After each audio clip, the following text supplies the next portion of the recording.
How are you? Which way? We're back on Coffee with Cindy Thrana. We're at the Big Blue House on Cherry Street, and y'all have heard us talk about the bathrooms in this house that was built in 1912, and how really it's hard to believe they even had all of this. But I mean, by those standards, it's pretty lavish and beautifully decorated, and this is all original. And you're going to tell us all about it, and then we're going to save the other bathroom for another day. I love this bathroom, but I really love the other. Yeah, they're both great. Yes, they are. They're both great. This bathroom would have been for the lady of the house or the man of the house. It was state of the art in 1912, 1913. If you had money, you could get all of this. It is ironstone. It is not ceramic.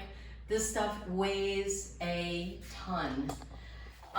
And then they would do all these different little features. It has the beautiful matching towel rods. They did some insets. They did the toothbrush holder, the soap holder. People just didn't have these things. Even the light fixtures are custom matching. I put the mica shades on them because they had no shades, but the stained glass window in here is totally unbelievable with a beautiful water lily theme and an Art Nouveau, Art Deco design. And a mechanism to open it. It has been blocked and it's not able to open now. And I don't really plan to open it, but it would be nice to take paint stripper and get all of the paint off the mechanism. Do you think that the wood in here was not painted? It was painted, but let me tell you, it was. I went out and purchased paint for this room, and I bought gloss black for the trim without realizing. Some paint peeled over here. The trim in this room was gloss black. Oh my goodness. So I'm going to put all the trim back to gloss black. I'm going to paint a very similar soft yellow color above, and I'm going to do a very soft pink ceiling to accentuate this, which is a soft sort of lavender pink color. The unfortunate part of this room, if there is any, is just this floor and the toilet. When I bought the house, there had been renters for about a year in here, and the original toilet was thrown in the backyard. You can see the bolts here. It was a much higher, bigger toilet. This was bolting the back of the toilet to the wall, and it was black. It was all cracked, it was all broken, there was no saving it. They didn't realize how heavy this toilet was. So unfortunately, when they went to lift it, they dropped it on the floor in front of you and they broke the tile. Now, it's not a complete game changer. I have to say that this tile, because of cleaning and chemicals, is really, really worn out. So if you look at the shower floor, which has, you know, a state-of-the-art door for a shower, it's got a green and sort of yellow speckle tile. The bigger tiles out on this field would have, and you see some of them are sort of a greenish shade. You can actually see how over the years chemicals have completely stripped the glaze off the bigger floor tile. You don't think this is the original door? I mean, that would have that would have been more than 100 years old. You know what? You do? I think it was because I was just explaining to you bathrooms in Newport, and face it, people, they make things to last back in the day. And all of the bathrooms in Newport, Rhode Island, in these homes built by, in the late 1800s, everything was nickel. So all their fixtures still work. So even if this was chrome and the legs on this sink are chrome, they made a better quality of chrome than we do today. This door is heavy, it's heavy, and it's on a big piano hinge, and it's gonna need some adjustment because it's starting to scrape the door a little, but I think it was original. I honestly do. Now, I see there's a ceiling fan in here. Yes. Do you think that was original? It's a very, very old ceiling fan, and somebody has painted it. So the shade on that is called skyscraper.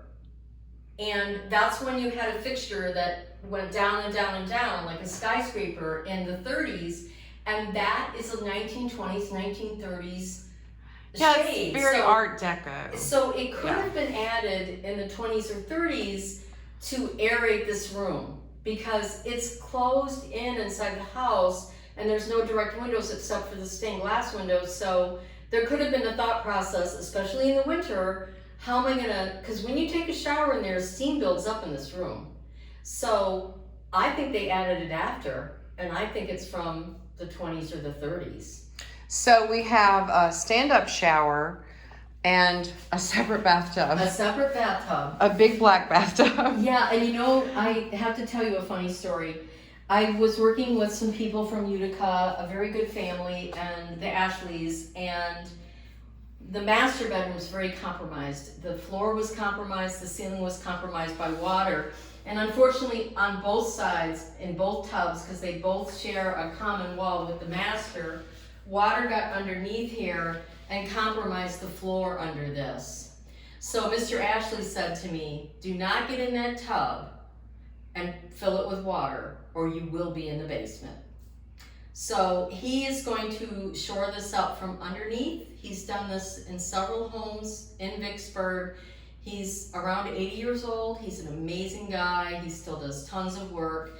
And he's gonna save this tub so that it doesn't get damaged trying to pull it out, fix the floor and put it back. So we're gonna fix both of the bathtubs, this one and the blue one, from underneath. Because I would love to take a bath, but I don't want to end up in the basement.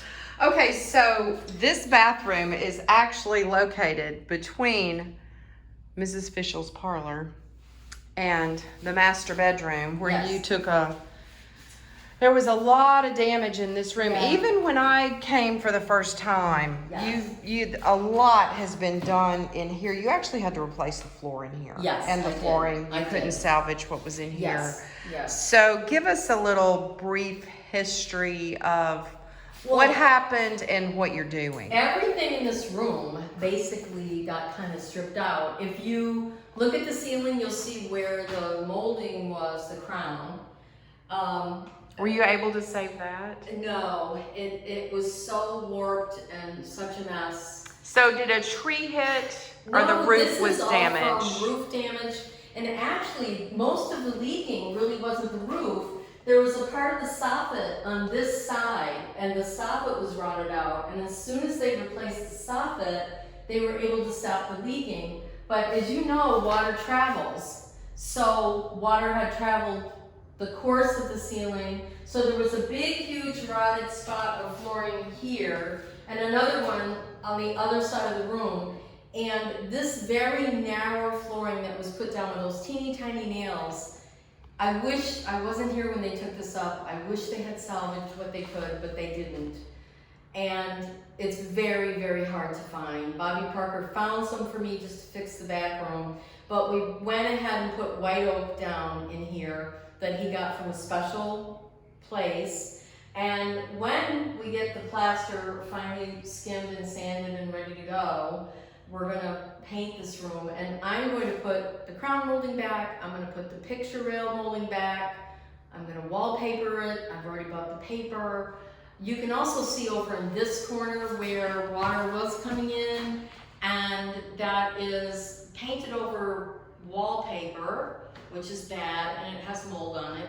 It's also got damage, which I don't know if it's mold completely, because we figured out from another historian who came in that I always thought the insulation over in the kitchen was from mold, and he corrected me. He said it's not from mold, it's from soot.